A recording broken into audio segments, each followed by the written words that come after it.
Fun Media. Jadi gini. Jadi gimana, Ton? Jadi gimana Ah, ton nggak lah? gimana. Jadi gimana ton?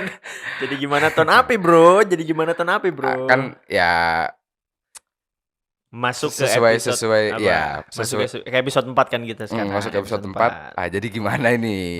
Jadi gini dul. Gue Hah. sebenarnya Jangan curhat, Bro. gue benernya butuh duit 200 sedangkan dulu 200 saya dulu. Masih banyak dulu. Gue juga pengen ngomong kayak gitu tadi. Gak enak gue, lu udah mulai duluan lagi. Aduh. BU bro, BU. BU ya. Gimana? Gila parah, susah banget. Tapi semoga dengan kita ngebuat podcast kayak gini ya, one day bisa mendapatkan benih-benih lah. Iya. Gue sih berharap aja gitu. Ya itu amin Itu aja ya. amin. Bonus lah. Tapi lu amin ini bukan amin. Aduh. Bukan ya.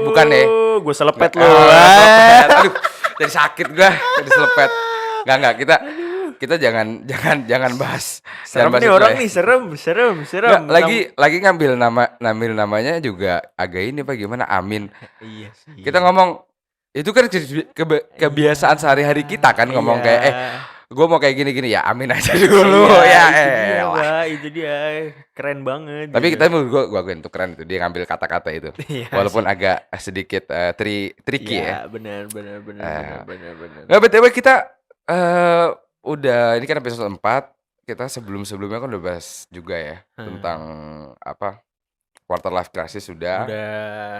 Nasionalisme udah. Terus Sama Gen Z. Iya. Gen Z udah.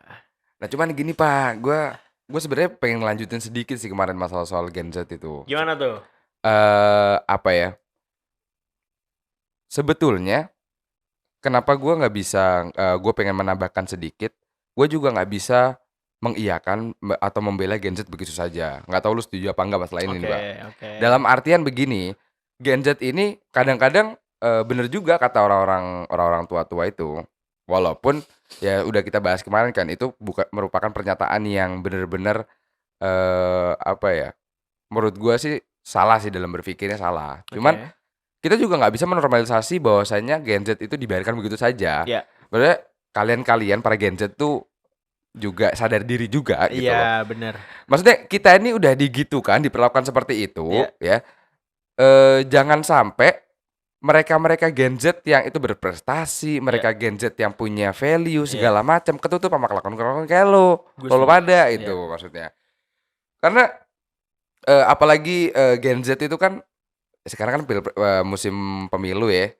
Dan sasaran kedua calon ketiga Tiga dong. Lu Tiga main ya? dua Tiga aja ya? lu. Sorry. Lu kalau ngomong kayak gitu berarti 2 putaran nih.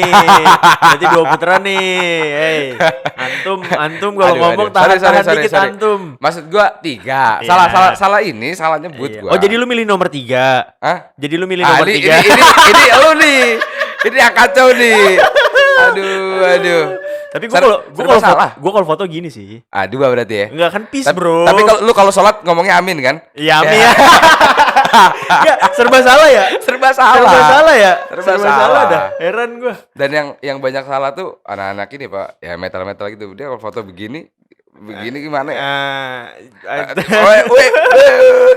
Udah cukup daripada di-cut lagi lo sama editor lo. Itu udah banyak banget tuh yang di-cut tuh. Banyak kemarin banyak. tuh. Aduh.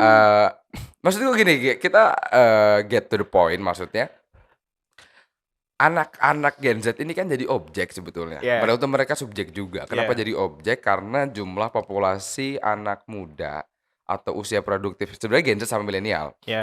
Usia produktif itu lagi banyak-banyaknya Pak sekarang Pak. Kurang lebih sekitar 150 juta penduduk. Iya benar. Lu bayangin dari berapa juta penduduk kita, berapa ratus juta penduduk kita, itu mayoritas lebih dari 50% bahkan 60% itu semuanya usia produktif. Which is itu anak-anak remaja sampai umur 30-an. Gitu kan. Benar. Yang ya sebenarnya sampai umur kalau nggak salah 60 apa 50 itu masuk usia produktif. Nah, maksudnya kita ini sasaran empuk gitu loh Gen Z. Cuman yang gua agak agak kasihan juga atau agak miris.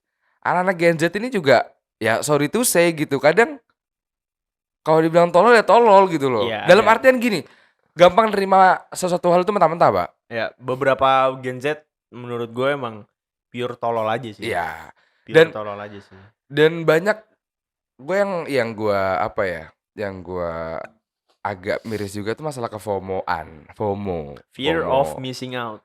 Yes, Fear of missing itu. out. Iya benar benar benar benar. Maksudnya kita kan bahas di awal kenapa kita podcast, sampai kita tuh FOMO. Ya. Menurut gua, kalau lu misalkan apa ya? FOMO itu kan kadang orang pembelaannya, "Lah gua nggak ikut-ikutan kok, gue emang pengen." Ya. Iya nggak apa-apa kalau begitu. Ya, Ya, benar. kita juga gue sampein di awal, gue podcast, gue tahu banyak orang itu. Ya. Cuman gue nggak kayak FOMO, oh gue karena orang-orang pada podcast, gue ikutan podcast deh, nggak ada isinya. Ya. Kita kan nyampein kan alasan kenapa kita bikin podcast. Nah, maksudnya kayak gitu Pak. Akhirnya Gen Z yang apalagi masih usia-usia yang sekarang juga mengalami quarter life crisis gitu Ya. ya. Habis itu apalagi umur-umur yang di bawah kita, itu juga punya resiko yang sama Pak, dalam artian mereka tuh akan menjadi sasaran empuk untuk diberikan informasi-informasi yang itu nggak legit. Ya, itu gue setuju. Cuman kadang gini Pak, gue tuh nggak pernah mau selalu menyalahkan satu pihak gitu. Gue Ya, ibarat gini, ketika ada kebakaran, gue pasti nyari sumbernya dulu dari mana. oke. Maksud gue adalah gini, kita nggak bisa ngomong kalau kayak Gen Z ini kalau nerima berita, nerima informasi, pasti yang kayak ditelan mentah-mentah gitu. Sebenarnya kita bisa mendapatkan informasi tersebut adalah lewat media-media yang ada dong. Ya, Nah, harusnya yang dikurasi di awal adalah media. Yang harusnya pemerintah jeli itu adalah kita harus mengkurasi medianya dulu. Etik jurnalistik itu ada loh. Etik jurnalistik itu ada loh. Kayak contoh gue tuh bikin, maksudnya gue ada media artikel gitu. Selain PAM tuh gue punya media artikel gitu. Dan media artikel gue ini gue selalu meriset ketika gue mau naikin news atau ketika gue mau naikin berita, gue riset dulu. Dan gue riset itu gue nggak bisa bilang ini lumayan mendalam, cuman menurut gue tuh ini cukup keras, ngerti gak lo? iya. Jadi maksud gue orang-orang yang harusnya menyajikan sesuatu informasi itu harusnya lebih dikurasi dulu di awal sebelum diserahkan ke Indonesia. Karena kenapa? Kita harus sadari bahwa orang-orang di Indonesia, masyarakat Indonesia itu pendidikannya belum merata. Ya. Kalau lu cuma ngelihat Indonesia cuma Jakarta, lu salah. Ya, Indonesia tuh luas, bro. Indonesia tuh lu jangan munafik dengan bilang kayak gue tinggal di ibu kota, jadi gue bisa semena-mena. Gue nggak bisa kayak gitu. Apa namanya, market kita atau target pasar lu itu luas kalau lu udah ngomongin secara nasional gitu. Kecuali memang lu adalah media yang menyiarkan berita cuma di Jakarta, which is sekarang udah nggak bisa Pak. Karena bro, media sosial tuh udah gila-gilaan banget, Ya. udah separah itu. Lu ngomong sesuatu direkam dan diupload one day itu tuh bisa selesai. Itu lu bisa apa ya? Semua orang bisa ngelihat gitu. Iya. Rekam jejak digital lu tuh bakal tetap ada mau gimana pun. Berarti kan lu lebih fokus kepada sumber kan? Maksudnya harusnya sumbernya ini yang dilegitkan gitu loh, bukan. Bener. Tapi gua nggak setuju dalam artian begini. Oke. Kalau misalkan sumber itu nggak bisa kita salahkan begitu saja, karena gini, ketika kita sebagai konsumen berita itu cerdas dalam memilih berita, otomatis si produk itu atau si orang yang melakukan produksi berita itu akan lebih hati-hati untuk membuat berita, karena dia tahu gitu. Kenapa banyak informasi-informasi yang bisa diselewengin kanan kiri? Ya karena doyan Pak masyarakat kita gitu loh. Kalau masyarakat kita tuh nggak doyan, masyarakat kita lebih milih, oh gua nggak suka informasinya kayak gini. Gua lebih suka informasi yang gue bisa pastikan itu benar. Masalahnya itu ini kan ada orang yang punya kepentingan, Pak. Orang punya kepentingan, akhirnya dia akan melakukan segala cara, Pak, untuk menghaluskan atau memuluskan kepentingan. Iya. Terkadang kepentingannya itu mungkin bukan kepentingan untuk politik atau enggak, mungkin keuntungan buat beritanya biar menarik gitu kan. Benar, Nah, itu gue setuju. iya. Nah, berarti sebetulnya kalau tadi bikin analogi kebakaran, baru gini, oke, kita cari sumbernya, sumber kebakaran itu. Kita nggak menyalahkan kebakaran begitu saja.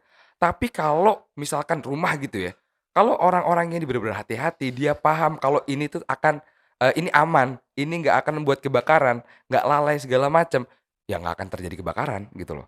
Maksud gue situ. Nah, Maksud gua kenapa gua pengen nge-up ini adalah ayo gitu loh, anak-anak Gen Z ini, ataupun milenial menjadi objek dalam, pembuatan berita gitu ya.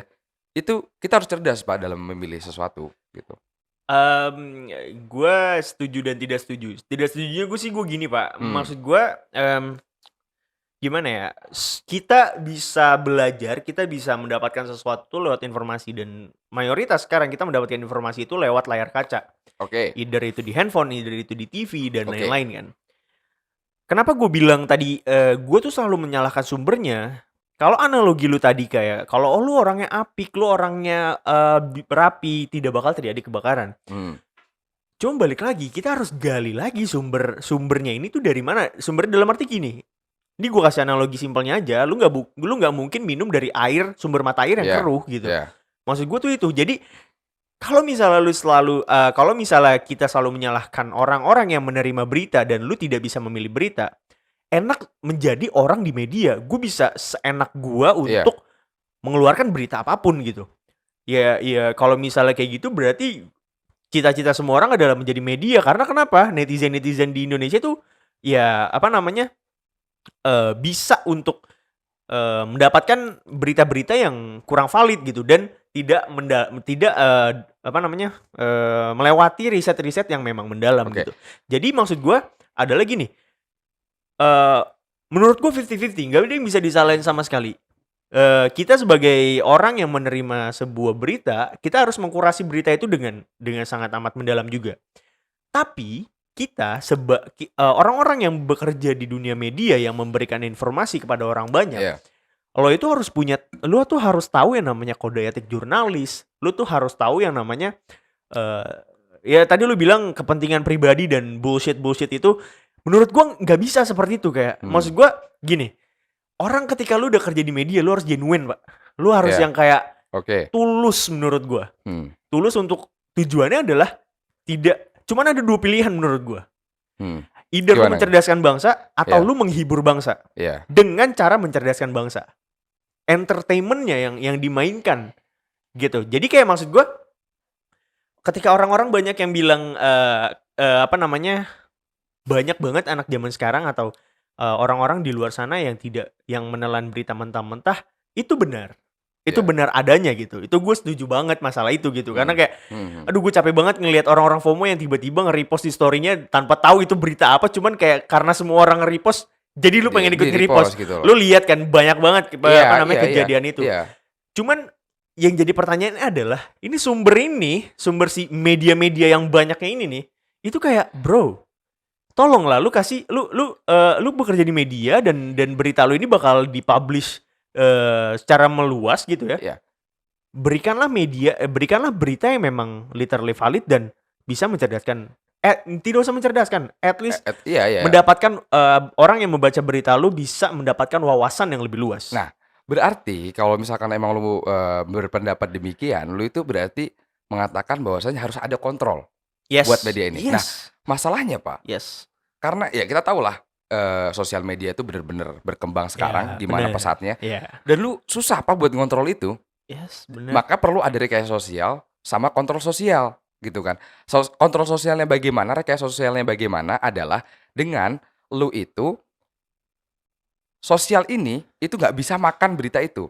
Contoh gini gini, gua bakal jelasin kayak gini, ketika lu nggak bakal ngambil di, air yang keruh, sumber air yang keruh. Nah, masalahnya kalau gua sambungin analogi itu, masyarakat kita kadang nggak tahu kalau air itu keruh. Iya, Kalau air keruh itu adalah air kotor, iya. gitu. Nah, maksud gua bukan ketika lu tadi bilang, sementara kita mengambil informasi itu rata-rata dari layar kaca. Nah, masalahnya gini, kita kan dikasih akal. Nah, akal ini, eee, kita tuh dikasih instrumen sangat baik oleh Tuhan ya, oleh Allah Subhanahu wa taala. Kenapa Allah itu sampai nyebutin dalam Al-Qur'an manusia itu sebaik-baik ciptaan? Itu karena dikasih 2 hal, Pak, akal sama hati gitu loh. Nah, kita ini kenapa nggak pakai itu gitu loh. Kenapa kita harus,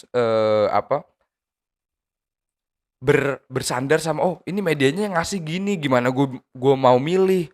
Semuanya ngasihnya kayak gini gini segala macam."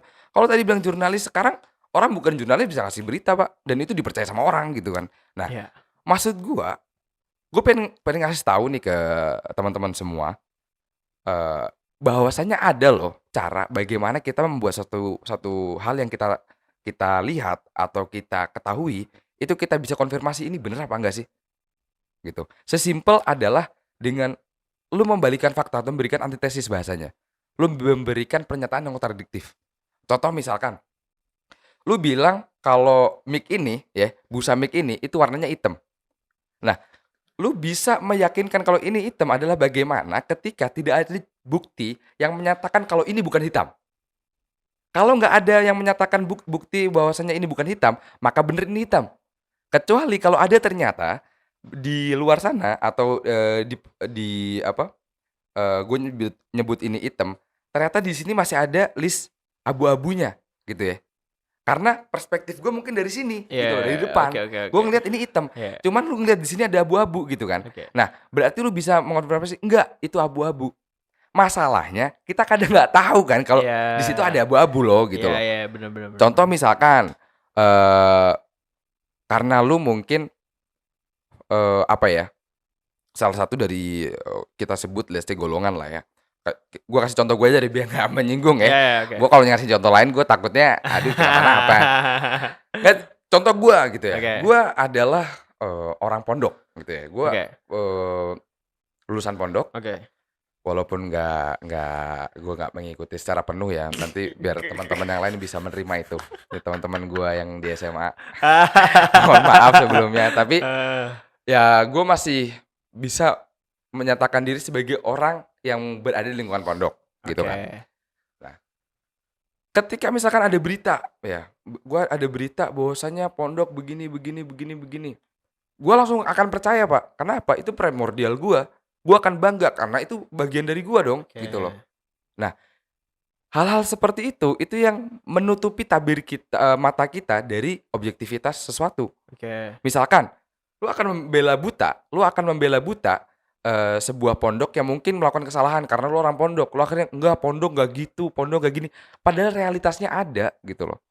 Nah, Eee, banyak ya di masyarakat kita, hal-hal tersebut itu terjadi gitu loh. Jadi, kalau bahasanya itu ada yang mengibaratkan, suatu hal ini atau fenomena ini seperti debu di mata kita. Oke. Jadi kita tuh jadi burem Pak ngelihatnya, kita jadi bahwasanya ini bisa ngelihat jelas nih, karena ada debu kita jadi kelilipan, gitu. Contoh lagi misalkan, ini terjadi di zaman Yunani, ya. Oke. Zaman Yunani dulu, kenapa ada akhirnya itu, Tuhan apa, dewa-dewa kan. Iya. Lu tau nggak kenapa ada dewa-dewa? Itu karena mereka itu sebetulnya malas mencari kebenaran tentang fenomena alam yang terjadi. Contoh nih misalkan, ada fenomena alam seperti badai atau Eh, misalkan ini segala macam. heeh, Sebetulnya itu kan bisa dicari, Pak, kenapa iya, terjadi? bener. Bi Kenapa hal ini itu, apa, bisa menjadi fenomena, ya bisa kita lihat kenapa.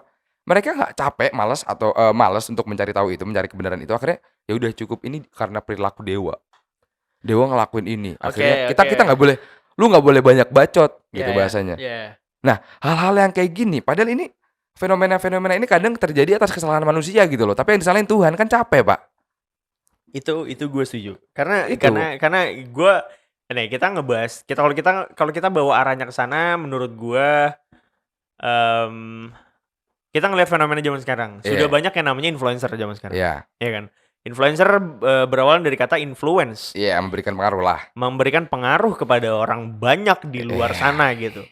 Dan kadang orang suka tidak bisa berpikir kayak, ketika lu menginfluence seseorang, berarti lu itu punya pengaruh yang sangat besar terhadap iya terhadap orang-orang. Dan jatuhnya kebanyakan orang di luar sana, kebanyakan orang-orang netizen di Indonesia yang terinfluence akan sesuatu, jatuhnya menjadi bias.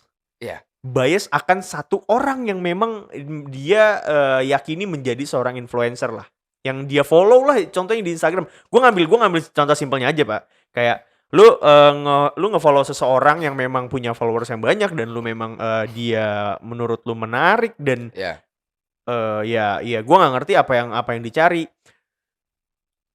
Orang-orang tuh kadang suka nggak bisa, apa ya, membedakan lu menyukai seseorang itu karena apanya gitu. Itu. Ngerti nggak maksud gue? Ngerti. Poinnya adalah rata-rata seorang influencer ini tetap seorang manusia yang one day bakal membuat kesalahan gitu. Yeah. Tapi karena lu sudah terinfluence dengan dia, banyak orang di luar sana ketika nih influencer membuat kesalahan, tapi lu mengikuti kesalahan tersebut, Ditelan mentah-mentah dan dijadikan normalisasi. Iya, itu kan yang saat ini banyak terjadi kan kayak gitu. Nah, jadi sebenarnya menurut lu nih, gue balikin pertanyaannya ke lu. Hmm. Yang harus dibenahi adalah netizennya atau seorang influencer. Gini Pak, kalau misalkan kita taruh dua itu, masalahnya netizen, si influencer ini kan juga berasal dari netizen juga awalnya. Oke. Nah, jadi kenapa gue bilang ini harus dimilikin sama semua manusia, kemampuan untuk meyakini bahwasanya atau menguji sesuatu itu ini benar atau tidak, itu harus dimiliki semuanya. Karena kita nggak bisa memungkiri yang membuat produk berita itu juga manusia. Itu manusia, benar. Mereka juga melihat kita samain itu dulu, maksudnya kita sama-sama manusia dan kita sama-sama diberi akal. Ketika itu digunakan oleh semuanya, maka nggak akan terjadi kejadian kayak gitu. Kenapa terjadi? Ketika gue dihadapkan dengan yang lu salahin mana, influencernya atau netizennya, ya itu nggak bisa. Kalau gue bisa salahkan, dia salah netizennya gitu loh. Oke. Karena kita bahas juga kan kemarin bagaimana Indonesia tuh gue bilang murah. Ya. Karena dengan orang asing pakai bahasa Indonesia aja, wah kita bangga segala macam. Yeah. Hal-hal kayak gitu kita terlalu murah gitu loh. Karena apa? Ya kita masih rendah banget Pak gitu loh. Karakter kita masih bener-bener belum merata gitu loh. Karakter yang dewasa, karakter yang bahasanya meninggikan norma, akal sehat dan segala macam, itu belum merata. Ya lu tadi bilang lu di ibu kota, iya oke gitu loh. Ketika lu nggak pakai akal sehat lu bakal diketawain sama mas sosial gitu. Tapi lu keluar coba, lu ke Jawa yang masih ada kejawennya. Nah, kayak gitu itu yang membatasi kita untuk melihat sisi itu dalam kacamata objektif gitu loh. Akhirnya kita subjektif. Makanya kenapa ada orang bahasanya close minded, ada orang bahasanya menghakimi dengan serampangan gitu kan. Berarti kalau lu pakai logika berpikir seperti itu, kan gini ya Pak, seorang influencer adalah sekarang jatuhnya menjadi sebuah pekerjaan gitu. Dan resiko dari pekerjaannya dia adalah selain dia tidak memiliki privasi, adalah apa yang diinfluence sama dia akan dilakukan oleh seseorang. Ketika seseorang ini berbuat kesalahan karena terinfluence dari seorang influencer ini, berarti itu menjadi tanggung jawab seorang bukan dia menjadi tanggung jawab, tapi lebih ke ini adalah resiko pekerjaan yang harus lu terima. Iya. Kalau lu memang genuine mengerjakan sesuatu, lu genuine mengerjakan menjadi seorang influencer, lu pasti punya rasa yang kayak, aduh karena gua nih orang tuh jadi seperti ini. Berarti gue bisa bilang gini juga, gue seorang kontraktor, gue membangun sebuah rumah, tapi rumah ini tidak kokoh, dan one day rumah ini ketika ada gempa sedikit bakalan roboh. Berarti gue nggak bisa disalahin dong. Gini, bukan nggak bisa disalahin. Gue bilang nggak bisa disalahin 100%, iya nggak bisa disalahin 100%. Karena gini, itu kan bentuk kecuali nih ya, lu menyatakan diri sebagai orang yang legit dalam memberikan sesuatu gitu ya. Lu memberikan portofolio dan dalam kejadian tertentu lu melakukan kesalahan. Iya. Tapi kan misalkan nih, gue sebagai orang yang mau beli rumah, gue pilih-pilih dulu dong kontraktor mana yang gue pakai. Gue nggak asal serampangan dong. Ketika misalkan gue milih kontraktor yang itu nggak ada track record, dia ini kontraktor yang gue nggak tahu, kita nggak tahu ini bagus atau enggak, kemudian gue pakai roboh, ya gue bakal minta pertanggungjawaban, iya. Tapi kesalahan penuhnya nggak di dia, di gue juga salah. Kenapa gue milih dia jadi kontraktor? Gue nggak tahu kerjanya dia gimana, gue nggak tahu hasilnya gimana, dipilih jadi kontraktor, gitu. Itu yang maksudnya yang pengen gue bangun gitu loh. Jadi sebelum kita ini melihat sesuatu, lu harus tahunya yang lu lihat tuh apa gitu loh. Lu melihat berita, lu harus tahu beritanya tuh apa, tentang apa gitu loh. Yang contoh yang paling banget waktu itu gue bener-bener up juga di sosial media gue, itu masalah Palestina gitu loh. Kayak semua orang FOMO akhirnya ngupload. Lu padahal banyak orang yang menjadikan Palestina tuh karena dia lagi diomongin sama orang, ya buat kepentingan dirinya sendiri gitu kan. Nah, Tapi kalau gue pribadi, gue Ya. memberikan pengecualian kepada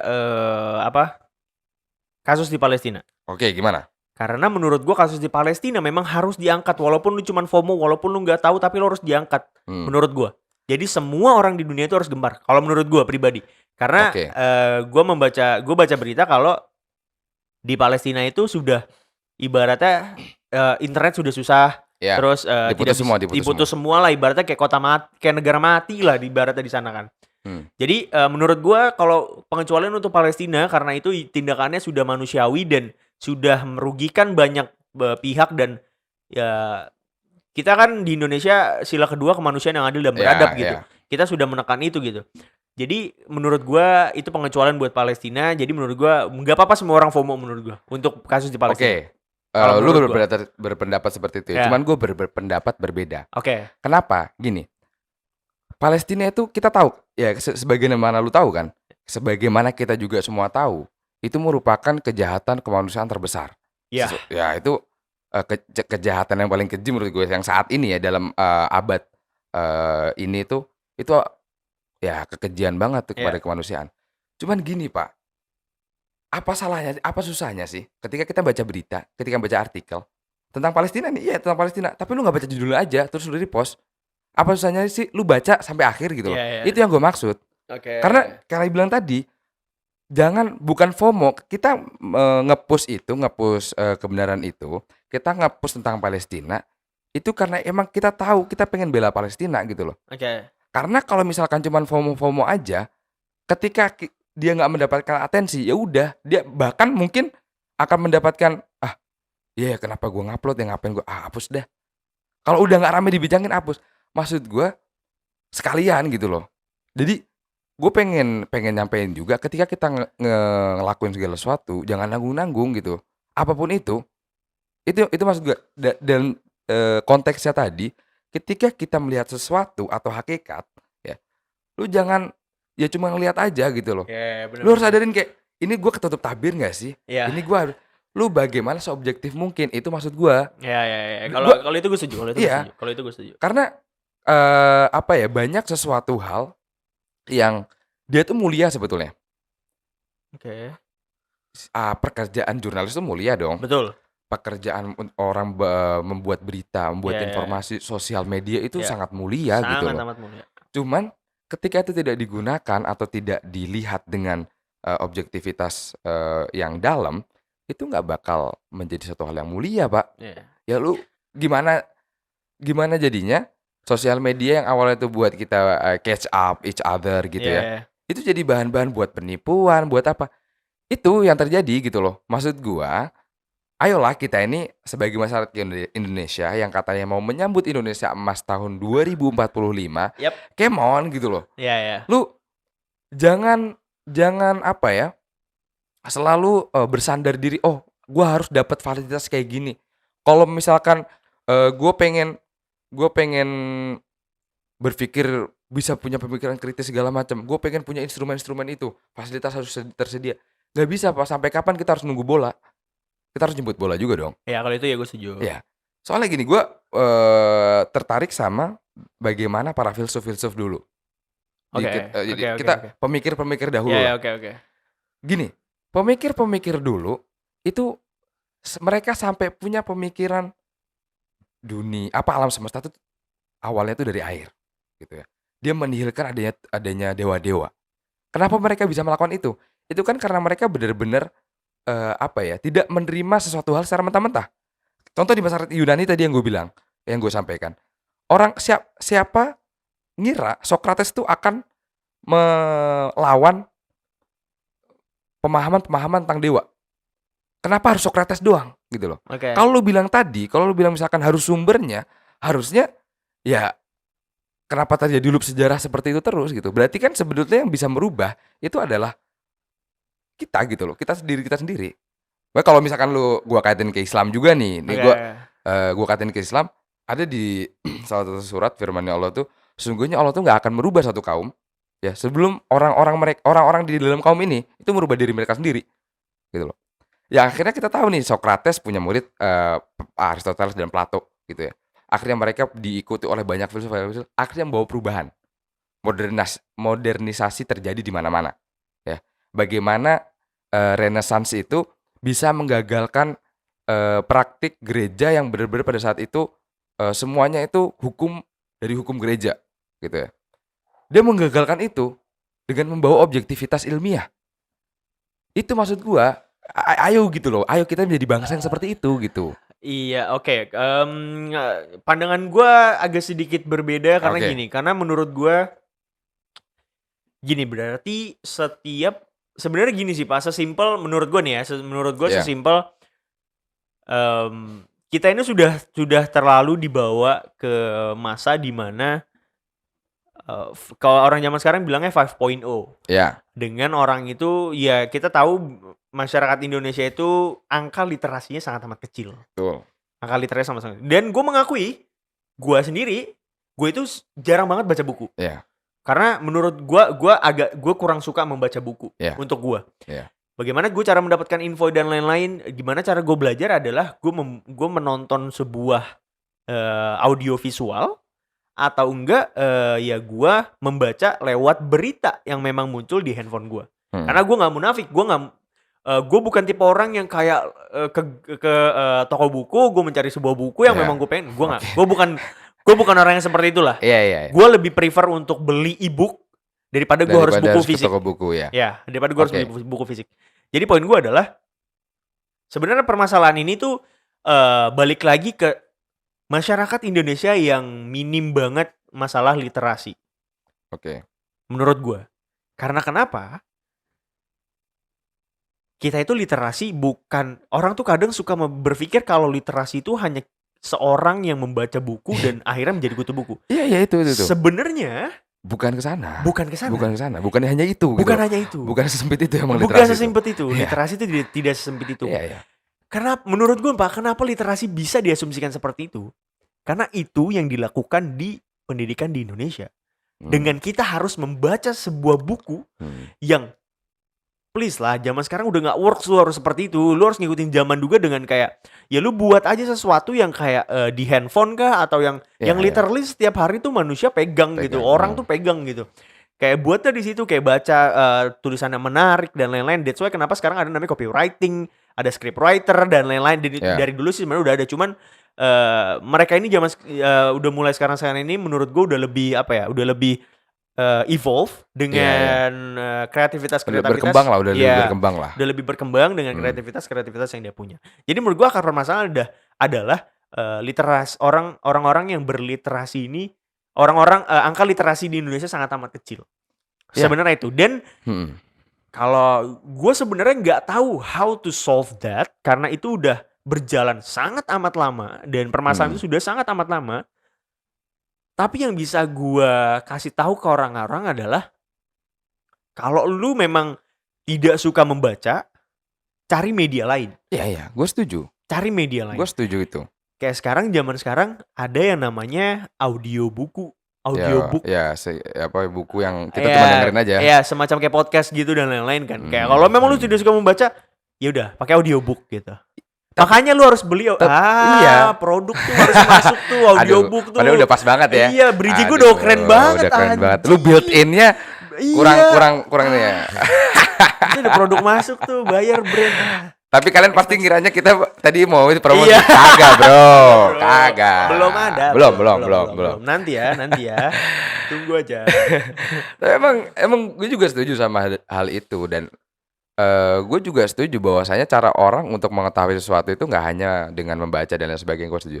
Tapi at least dia itu melakukan sesuatu untuk mengetahui. Itu loh. Itu yang gue maksud gitu loh. Orang itu akhirnya punya keinginan atau punya will to know something. Gitu. Lu lu nggak suka baca, lu lebih suka audiovisual, dan itu nggak menyalahkan. Tapi kan lu menggunakan akal lo. Oke, metode beda-beda emang, betul, gitu loh. Tapi alatnya kan sama, akal. Itu yang gue maksud. Iya, itu benar. Jadi gue pengen bikin sebuah sayembara atau mungkin sebuah seruan kepada teman-teman gue yang nonton ataupun teman-teman gue yang di sekitar gue. untuk bagaimana caranya kita tuh lebih mengaktifkan lagi akal kita, gitu. Memang betul, kita nggak cuma dengan membaca karena nggak semua orang suka baca gitu loh, Ya, dan nggak semua orang harus bisa dipaksa untuk membaca gitu loh. betul. Itu gue setuju, ada banyak instrumen-instrumen lain untuk mengetahui itu. Dan gue lebih cenderung untuk mengetahui sesuatu, gue uji itu lewat diskusi dulu gitu loh. Gue baca buku itu, baca sesuatu hal yang emang pengen gue tahu, yang gue mungkin menanyakan hal itu, gue baca itu. Ya, Setelah benar, itu benar, gue benar. bahas di diskusi, karena membaca itu menurut gue 15% doang untuk memenuhi pemahaman. Bagi gue, nggak tahu ya di yang lain Ya, gitu kan. oke. Sisanya di mana? Diskusi. Sisanya di mana? Gue nulis Ya, gitu loh. ya. Jadi gue nggak hanya mencukupkan diri untuk membaca, dan gue nggak bisa menyalahkan caranya nggak masalah. Yang gue permasalahkan adalah why kenapa kalian itu nggak pakai akal kalian gitu loh. Ya, benar. Karena menurut gue Itu. balik lagi apa namanya, untuk kita ngomongin masalah ayo dong pakai akal kalian dan lain-lain. Ini balik lagi Pak ke masalah pendidikan di Indonesia ini belum merata Iya, gitu, dan yaps. susah. Ya. Gue sih ya, gue pribadi gue nggak ngomong bullshit kalau kayak kita orang-orang yang berada di kota besar bisa ngomong seperti itu. Cuman bro, kita harus sadar kayak kalau kita mau membuat balik lagi ke Indonesia Emas 2045, kalau orang-orang berpendidikannya aja tidak merata, gimana cara kita reach ke sana, Pak? Ya. Dan bagaimana cara orang itu menyadari, even nih baru sampai di tahap dimana kayak menyadari kalau Itu kita merupakan ini satu hal yang penting kan. iya gitu, itu merupakan satu hal. Jadi maksud Dan gue, bro, menurut gue cara simpelnya adalah dengan ayo dong. Gue bukan selalu mau ingin menyerang pemerintah, enggak, bukan, sama sekali bukan. Cuman balik walaupun lagi, selalu salah. Enggak selalu. Aduh. maksudnya Salah. selalu salah itu kayak, aduh susah lagi nyapunya anjing. Sorry. Katanya boleh Itu nggak? kat aja. Katanya boleh nggak kan? Waduh, bahaya nih orang nih. Ya, bukan kita mau menyalahkan Ya. apa pemerintah dan sebagainya. Iya, cuman betul. balik lagi itu adalah pekerjaan mereka dan mereka harus bertanggung jawab Yes, atas pekerjaan itu mereka. dia. Itulah poinnya. Karena dalam kehidupan bersosial dalam kita berhidup kehidupan sosial atau menjalani kehidupan sosial itu semuanya punya peran. Ya. Lu nggak bisa misalkan gua jadi ini. Ada yang bisa ada, Yap. cuman lu nggak harus itu. Iya. Gue sebagai mahasiswa, apakah gue menjadi dosen juga? Nggak. Gitu loh. Ya. Apakah harus semuanya kayak gitu? Enggak. Iya, Tapi bisa nggak gue sebagai mahasiswa plus gue sebagai dosen? Bisa. Gue Iya. mahasiswa S3 Yap. gitu kan. Iya. Gue jadi dosen Bener, bisa. bener, Tapi mahasiswa S1 kan nggak bisa. Iya. Maksudnya itu, semuanya punya role masing-masing. Bukan kita menyalahkan, tapi Iya. emang itu merupakan tanggung jawab yang harus mereka emban gitu loh. Iya. Kita pun kalau misalkan memiliki tanggung jawab itu, ya berhak untuk disalahkan. Yap. Karena hak dan kewajiban itu saling berkaitan, Pak. Ya, Lu bener. punya hak, otomatis lu punya kewajiban. Yap, Lu punya hak bener. untuk hidup, punya kebebasan untuk hidup. Berarti apa? Lu punya kewajiban untuk menghargai kebebasan orang lain. Ya, Gitu. bener. Yes, itu kita harus seimbang dalam masalah itu. Yap. Dan menurut gua kalau misalkan emang apa solusi yang harus kita sampaikan, menurut gua podcast kita ini salah satu solusinya. Gitu. Kenapa gue bilang begitu? Karena lu tadi bilang masalah influencer. Ya siapa tahu dari podcast kita ini bisa menginfluence, memberikan pengaruh, dan itu bisa didengar oleh seluruh masyarakat Indonesia. Betul. Gitu kan. Betul. Dan kayak menurut gue tidak membanggakan, gue bukannya ingin membanggakan dan selalu menilai bagus podcast ini, tapi menurut gue kita di podcast ini sama-sama belajar. Yes. Kita sama-sama mencari tahu, dan gue tidak maksudnya gue pribadi gue tidak menutup kemungkinan kalau one day gue bakalan salah. Iya. Jadi tolong di subscribe. Kok larinya ke sana? Bukan ya, sorry. Oh, sorry. Salah. Di like aja.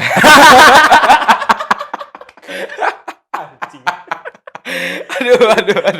Dan ya itulah. Mungkin kalau pendidikan kita bahas di episode selanjutnya lah ya. Kita bahas lebih detail masalah pendidikan. Tapi ya itu salah satu keinginan gue, dan gue nggak berharap lebih sebetulnya, karena ya betul tadi, one day kita bakal salah. Dan kita kenapa membawa ini teman-teman semua, karena kita mau buat supaya teman-teman itu juga kritis tentang apa yang kita sampaikan gitu loh. Gak nerima mentah-mentah aja gitu loh. Kita di sini memberikan ruang gitu. Kita memberikan ruang dalam artian gue nggak mengklaim diri gue paling benar. Gue juga nggak. Tapi nggak pernah salah emang. Bangsat ya orang. Ya siapa sih Ya, yang ya, ya. siapa sih yang nggak pernah salah? Iya. Ya pernah salah, cuman ya itu Pak. Iya. Nggak ada yang nggak pernah salah, tapi Nggak ada ada ya yang- adanya yang nggak pernah mau disalahin. Eh, Jadi kita tutup Udah, aja tutup aja. episode hari ini. Terima kasih semua yang udah nonton. Ya kita tutup. Ya kita tutup dengan Dengan apa lu? Dengan apa lu? Dengan like dan subscribe. Like dan Nah, subscribe. Jadi yaudah. kalau lu setuju, lu harus nge-share podcast kita Ya, sih. Kalau lu harus, setuju, harus, gitu. harus. Oke. Jadi yaudah segitu aja. Alah dari bercanda kita. doang. Gak terserah lu mau Iya mau sih sebenarnya. mau nge-share apa Ini enggak sumpah orang kreatif yang nyuruh gue bilang subscribe Ya, demi Allah. ya, Gua kayak ya udah terserah lu mau gua sebenarnya- subscribe kagak sebenarnya mah. Cuman kayak orang kreatif, sumpah bukan gua. Ntar gua kasih Instagramnya di sini, tolong editor ya. ada di deskripsi. Iya, ada di deskripsi. Udah gitu dulu paling Ya, ya. gitu Mungkin dulu. kita lanjut Ya, di episode selanjutnya. Ya, Oke. Pang Media. Jadi gini,